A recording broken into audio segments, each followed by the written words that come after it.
to Computer Setup for Game Design. Now, some things you must know is that I'm going to show you how to do this in Windows 7. It should also work for Vista, but I'm not really familiar with Windows 8. I don't have Windows 8. I've worked with it before. So this is not going to even attempt to show you how to do anything in Windows 8. Okay, if you have that, you can come to a help session, and I will try and guide you through it best I can through application share. Okay, that being said, I think I can help most of you. Alright, so we're going to look at the introduction for this course.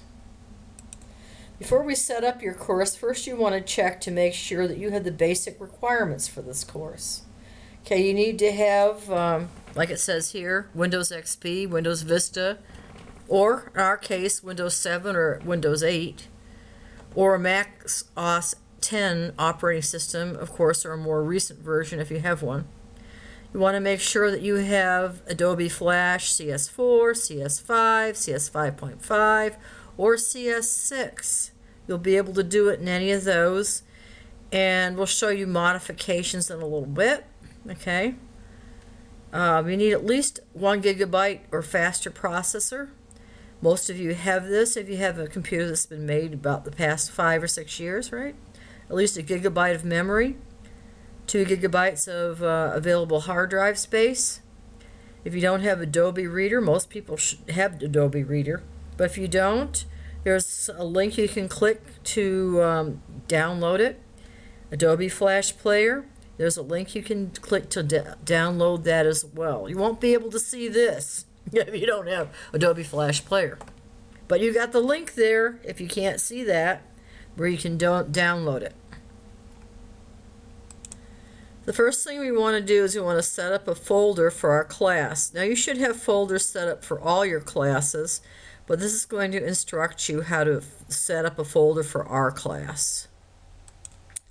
To make a folder for your class, you're just going to go into My Documents. And I have all my course folders in one place. There's quarter 2 here. We're in quarter 3, so open up quarter 3. And there's my classes. So you can set up your classes as well. It's very easy. Just click New Folder. And you can put in Game Design if you'd like.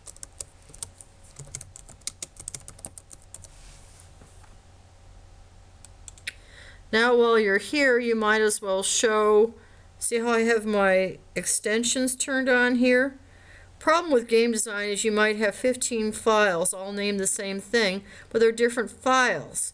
Now how are you going to see the ending if you don't have it turned on? Let me show you how to turn that on. You go to your Organize menu here. See, I'm in a Windows 7. You can do the same thing in Vista. Click this down, and I go down to Folder and Search Options. In Folder and Search Options, I click View. Now I want to make sure that the check mark is out of Hide Extensions for Known File Types. This time, if I have 15 things with the same file name, I don't have to hover over every single file to find the one file extension I'm looking for. All I have to do is I just take the check mark out of here and click OK. And that will show me all my extensions here. And that is important. Like I said, when you're sending me your file, you want to send me your .exe file.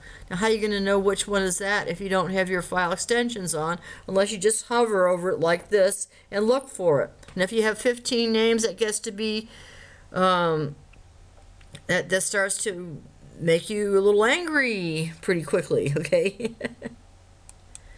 So here you can see the different file name extensions that can exist for various documents.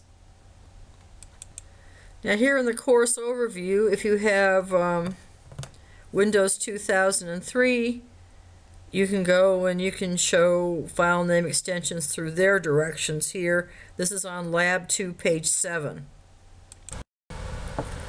The next thing you need to do if you're going to set up for your course is you want to make sure you have some file compression software.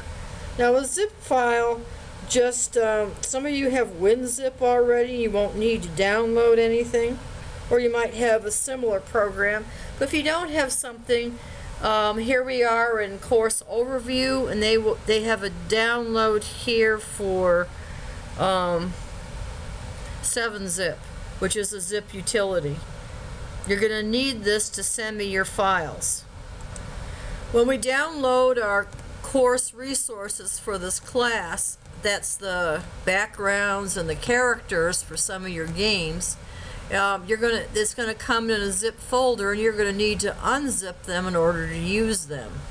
So I'm not only going to have to send me zip files, but you're going to have to unzip files. So here in Lab 3 it tells you all about zipping files and unzipping files, and this is in the course overview section. If you zip a file, you make it smaller. If you unzip it, you return it back to its original size. So here we are, we're on page 10 of Lab 3. If you want to download 7-zip, you can do it through Firefox or Internet Explorer. I have Google Chrome open. I would go through Internet Explorer if I was going to download Google Chrome, okay? Now if you notice the name here, this is 7z465.exe. This is what you're going to look for in your downloads folder after you've downloaded, because most of you aren't going to be able to change where your computer downloads it. So you'd have to look for your download folder, you know, in your search bar. So of course the next you'd want to do is you want to install 7-zip, and you'd want to run it. So you just click install, then click finish. In Lab 4, the course overview is a very important section. Not only are you downloading your course resources, but you find out about how you need to zip and unzip folders to turn in your class assignments. This is important because you cannot send me exe files or flash files into our drop boxes. It won't take it. You have to zip your files to turn it in. So here we are in Lab 4 of the course overview, and here's where you get the course resources. Course resources? Is that Flash Cs5 and all that? No. This is your backgrounds. This is your characters, what you need to set up your course. So you would just click here to download the course resources, and you'd save it, and you'd unzip it with your zip file if you just downloaded your 7-zip. And the way you do that is here's your resources zip file. You'd probably go to your course your download file, because that's usually where it puts it if you don't have any choice to put it somewhere. So you just right click your resources. You'd right click 7-zip, or you'd go extract all. One of these two. With 7-zip you just click here. With extract all, you have a choice where to extract it. I would choose the course folder you just made and extract it right there. Save yourself a step. Okay, when you want to start Project 1, you're going to find your Project 1 folder here. Project 1 is right here. This will be in your menu bar, and you can see you've got Assignment 1, Upload Assignment 1, but you want to work on Project 1, so that's where that is when you want to start your course. Okay, once you've finished Project 1, you want to turn in the assignment, you just go to Assignment 1 and make sure that you have everything that you need to turn in. There's some extra steps in Assignment 1, and some of you guys are going to have a modified Assignment 1 to turn in, and you know what I'm talking about if you do modified assignments, okay? Once again, when you turn in your assignment, it needs to be zipped, because your Dropbox won't accept your regular file. You need to zip the file to turn it in. Now let's say it's time for me to turn my assignment in. What do? Okay, if you've been successful and unzipped your resources folder onto your game design folder, when you open up your game design folder, you should see this. You just see your original zip document and your resources folder. Okay, if I right-click my resources folder to unzip it, I would go to 7-zip, and I would just go to extract files, or I could do extract all. Extract all gives me the additional option of choosing where I want to save my file. So if I'm here, if I'm in, say, downloads, course downloads over here, right? And I could right-click it and then choose extract all and then send it to my game design folder. See, that's an option you have. So let's say that my project 1 is done. I've got it in here and I want to send it to Miss Hadley. Well, I don't have to look for all the files to send. All I have to do is right-click this, and then I click 7-zip.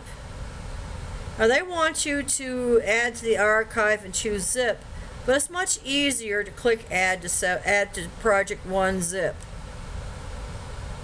And there you go. I have project 1 zip right like that. Zammo. All I did was I right-clicked the folder, went to 7-zip, next to last object, add to project 1 zip. That's all you have to do, and then just send this with all your files in it to Miss Hadley. That way you won't miss anything. Just do everything in your file 1 zip.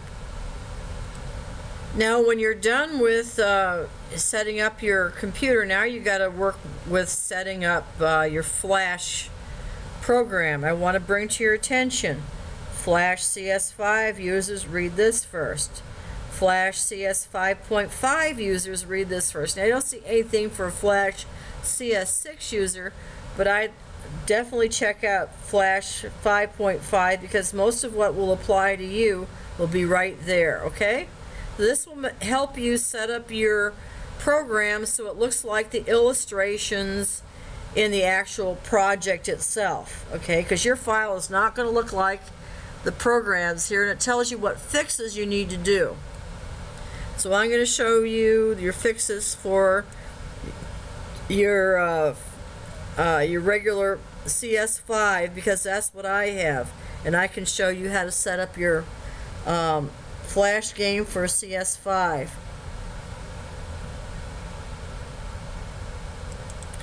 So the first thing it tells a CS5 user is to remove the docked panels. Let me show you how to do that.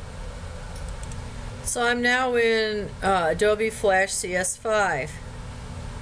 So what am I going to do here? I'm going to drag this panel here onto the stage here and click the X. Drag this panel over on the stage here, click the X. Drag this over on the stage here and click this X. So I've gotten rid of those 3 panels over here. So now it looks more like the CS4 illustrations in the lesson.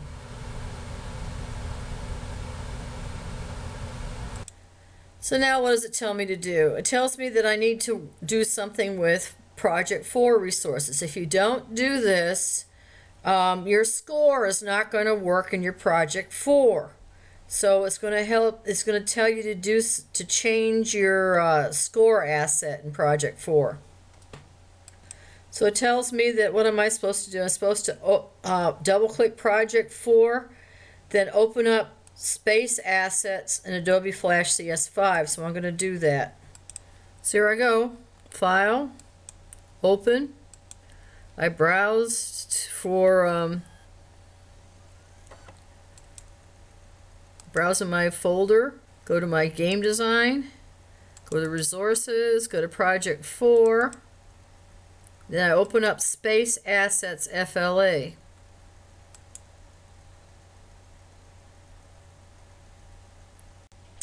So what does it tell me to do next? It tells me to double click Level Up in my library panel. So let me pull this up. You'll find Level Up. There it is. Double click it. Now it tells me the word Level 000 appear in the main window of Flash. Then it says click the Windows menu, then click Properties. So I'll do that. I click the Windows menu, and then I click Properties. So what's it want us to do next? Let me come on down. Okay, it says click the double zero to select it. In the Properties panel under Character, click the Anti-Alias drop-down list. Then click Use Device Fonts. So I've clicked this, and then I come over here, I look for Character, then I look for Anti-Alias, and I click up here, Use Device Fonts. See that? Then it tells me click the File menu, then click Save. Then close it out. So I come here, click File, then Save, and I click this to save. So the two basic things it did was I moved these separate panels off here to the left, and I fixed one thing in the Space Assets panel, which I'm going to remind you of when we go into Project 4 again. So if this is a little bit much for you, don't worry about it. When we go into Project 4, I'll cover it again. Okay? So this tells you the main differences between Flash CS4 and Flash CS5. Some things are going to be different. So sometimes it'll tell you when you're using script, it'll tell you to check the syntax. When CS4, a pop-up window tells you whether your code contained any errors. That does not happen in Flash CS5. If your code doesn't have any errors, if it does have errors, compiler errors panel is going to open at the bottom of the screen where the timeline is with a list of errors. So if you don't see this pop up, your code doesn't have any errors. But if it does pop up, the timeline will disappear, but you can return to it by clicking the timeline tab above the compiler errors panel. And once again, when we go into checking syntax, I'll remind you of this. Okay? So if this is a little bit too much, don't worry about it. We'll be covering this later. New layers. Okay? New layer names are a little different between Flash CS4 and Flash CS5. Okay, Flash CS5, they name new layers by default. So if you don't see a layer with a specific name the course talks about, just assume it's talking to the last layer you created. All right. Also, another difference is testing the movie with a control menu. All right. This doesn't happen with CS5. The command works a little differently than the course describes. So it tells you how to do this. So we just use the control menu and we test the movie and just click test. And I'll show you this in 5 because I have 5, not 4. Another difference is the CS4 talks about the align panel to the stage button. But in CS5 you have a checkbox that's labeled align to stage. And when we do an alignment, I'll show you that. Another difference it talks about is when you work with text boxes. You got to make sure, we were talking before with that one difference, with that one thing, that we had to change the anti-alias drop-down list. We had to change it to use device font. So we do it the same thing every time we use a text tool. All right?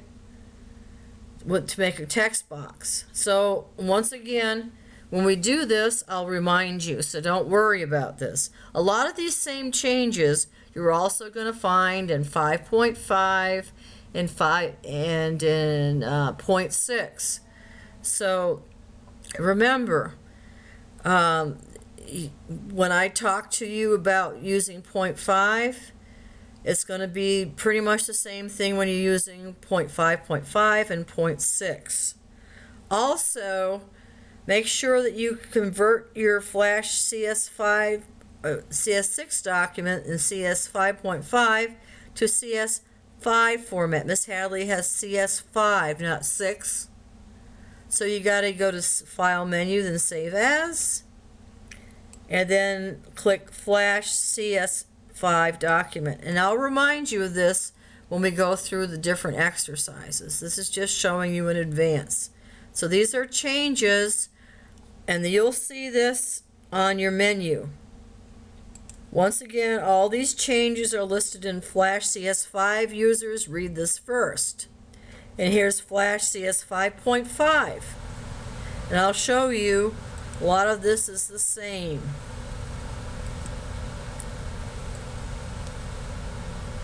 Once again, in 5.5, you remove the docked panels just like we did in 5. An extra step is to turn off automatic closing braces. So in this one, you're just going to do this. Just follow the directions here. Under Edit menu, click Preferences. Under Category, click Action Script. If there's a check in the automatic close brace box, remove the check. Alright, that's all it's telling you to do. Once again, it's having you go to Project 4 and do the same thing with that 00. You're going to do the same thing that you did with 5. You're going to take out that anti-alias and change it back to font embedding. Here's just a tad different, but you're going to see what we were talking about. It's the same thing that you're changing that level 00 box, okay? What works differently between the 5.5, once again, is checking the syntax. Alright, talking once again about new layers. We talked about that in 0.5. It's the same thing. Talked about testing movie with the control menu. Same thing. We talked about the align panel, align to stage. Same thing. And we talked about the publish settings dialog box. A tad bit different, but not too terribly different, okay? A new thing that we didn't have in 0.5 is sound properties dialog box. There's no advanced button. There's an action script tab. So when the course asks you to click advanced in the sound properties dialog box, you click the action script tab. Once again, these are the differences that you should read, and if you're running into problems, double check this. Flash CS5 users read this first. And once again, this is very, very similar to Flash CS5 and very, very similar to Flash CS6. So go back and read these if you're having issues. And once again, converting files to send to your instructor. Your instructor does not have 5.5. It doesn't have 0.6, so you got to change it to 5.5. Or you can change it to CS4. I can read CS4, I just can't read 5.5, and I can't read CS6, okay? Just follow these instructions and you'll be fine.